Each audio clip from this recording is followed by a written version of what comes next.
ദൈവത്തിന് സ്തോത്രം. വിശ്വാസത്തിൻ്റെ നായകനും പൂർത്തി വരുത്തുന്നവനുമായ യേശുക്രിസ്തുവിൻ്റെ വിലയേറിയ നാമത്തിൽ എല്ലാ സഹോദരിമാർക്കും എൻ്റെ സ്നേഹവന്ദനം. ന്യായാധിപന്മാരുടെ പുസ്തകം 16-ാം അധ്യായത്തിൽ ശിംശോൻ്റെ മരണത്തെക്കുറിച്ച് വിവരിച്ചിരിക്കുന്നു. ഫെലിസ്ത്യ ക്ഷേത്രത്തിൻ്റെ കൽക്കൂനുകൾക്കിടയിൽ മരിച്ചു വീണ ഒരു വ്യക്തിയായി ശിംശോൻ്റെ ചരിത്രം അവസാനിക്കുന്നില്ല. എബ്രായ ലേഖനം 11-ാം അധ്യായത്തിൽ വിശ്വാസവീരന്മാരുടെ പട്ടികയിൽ തൻ്റെ പേരും ചേർക്കപ്പെട്ടിരിക്കുന്നു. 11:32.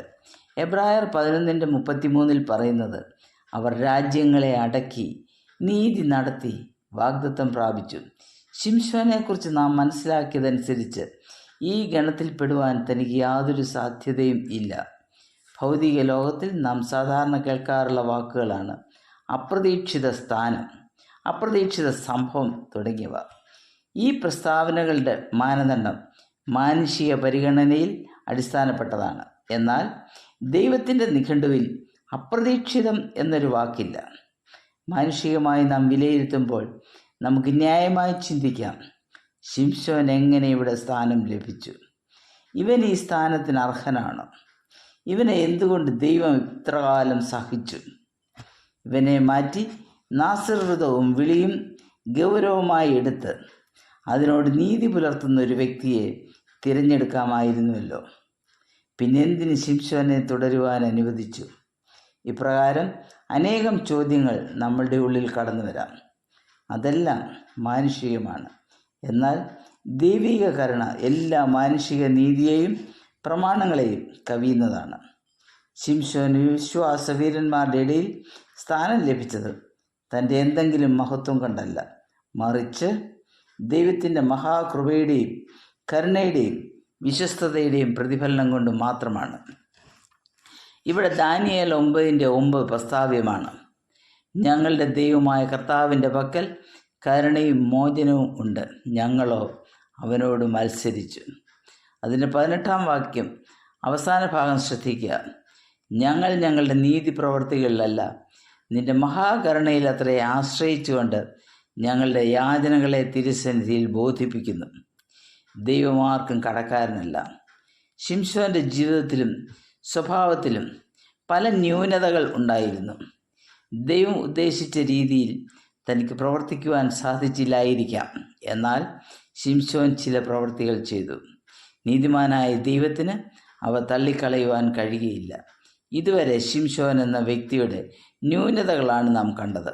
അവനിലെ ചില നല്ല ഗുണങ്ങൾ നമുക്ക് പരിശോധിക്കാം. ഫെലിസ്ത്യർ ഇസ്രായേലിനെ വാണിരുന്ന കാലത്ത് ശിംശോൻ തൻ്റെ ജീവിതാവസാനം വരെ അവരോട് വൈരം പുലർത്തിയിരുന്നു. ഊർജ്ജസ്വലനായ യൗവനക്കാരൻ എന്ന നിലയിൽ താൻ ഫെലിസ്ത്യ പാളയത്തിൽ നാശം വിതച്ചു. അവരുടെ സ്വസ്ഥ ജീവിതത്തിന് ശിംശോൻ ഒരു ഭീഷണിയായിരുന്നു. തൻ്റെ സ്വന്തം ജനമായ ഇസ്രായേൽ ജനത ഫെലിസ്ത്യരെ സഹായിച്ചപ്പോൾ താൻ ഒറ്റയ്ക്ക് അവരോട് പോരാടി. തൻ്റെ സ്വഭാവ വൈകല്യങ്ങളുടെ മധ്യത്തിലും തൻ്റെ ജീവൻ പോലും അവഗണിച്ച് ഫെലിസ്ത്യരെ കൊന്നു. ശിംശോൻ്റെ പ്രവർത്തനങ്ങളെ ദൈവം എത്രമാത്രം വിലമതിച്ചു എന്നതിൻ്റെ തെളിവാണ് ഒരേ കാര്യം 2 തവണ പ്രസ്താവിച്ചിരിക്കുന്നത്. ന്യായാധിപന്മാർ 15:20. അവൻ ഫെലിസ്ത്യരുടെ കാലത്ത് ഇസ്രായേലിന് 20 സംവത്സരം ന്യായപാലനം ചെയ്തു. 16:31 ശിംശോൻ്റെ ചരിത്രം അവസാനിക്കുന്നത് ഇപ്രകാരമാണ്: അവൻ ഇസ്രായേലിന് 20 സംവത്സരം ന്യായപാലനം ചെയ്തു. 20 വർഷം എന്നത് ഒരു നീണ്ട കാലയളവ് തന്നെയാണ്. ഈ ദീർഘകാലഘട്ടം അവനെ ഇസ്രായേലിന് നേതാവായി നിയോഗിച്ചു. ഇസ്രായേലിലെ വലിയ നേതാവായി താൻ അംഗീകരിക്കപ്പെട്ടു. അതിൻ്റെ പ്രാധാന്യം എടുത്തു കാട്ടുവാനാണ് ഇത് ആവർത്തിച്ച് പറഞ്ഞ് 16:31 അവസാനിപ്പിച്ചിരിക്കുന്നത്. ശിംശോൻ്റെ അവസാനത്തെ പ്രാർത്ഥനയിൽ അനുതാപത്തിൻ്റെ വാക്കുകളില്ലായിരുന്നു. പ്രതികാരം ചെയ്യാനുള്ള വാഞ്ചയോടെ ആയിരുന്നു. എങ്കിലും എന്നെ ഓർക്കണമേ എന്ന തൻ്റെ അപേക്ഷ ദൈവം തള്ളിക്കളഞ്ഞില്ല. താൻ കൂടെ മരണപ്പെട്ടെങ്കിലും ഫിലിസ്ത്യരുടെ ഇടയിൽ വലിയൊരു നിഗ്രഹം നടന്നു.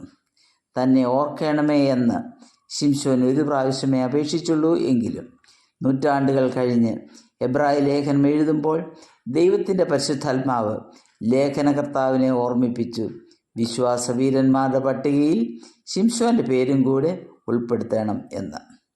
ക്രൂശിൽ കിടന്ന കള്ളൻ രാജ്യത്വം പ്രാപിച്ചു വരുമ്പോൾ എന്നെയും ഓർക്കണമേ എന്ന് കർത്താവായ യേശുക്രിസ്തുവിനോട് അപേക്ഷിക്കുന്നു. അവനെ കർത്താവ് ഓർത്തത് അവൻ്റെ യോഗ്യതയൊന്നും കണക്കിലെടുത്തല്ല. തന്നെ സത്യമായി വിളിച്ചപേക്ഷിക്കുന്നവർക്ക് സമീപസ്ഥനാണെന്ന ദൈവിക സ്വഭാവത്തിൻ്റെ വെളിപ്പെടുത്തലായിരുന്നു അത്. മനുഷ്യർ മറന്നാലും ദൈവം ഒരിക്കലും മറക്കുന്നില്ല എന്നതിന് ദൈവവചനത്തിൽ ധാരാളം തെളിവുകളുണ്ട്.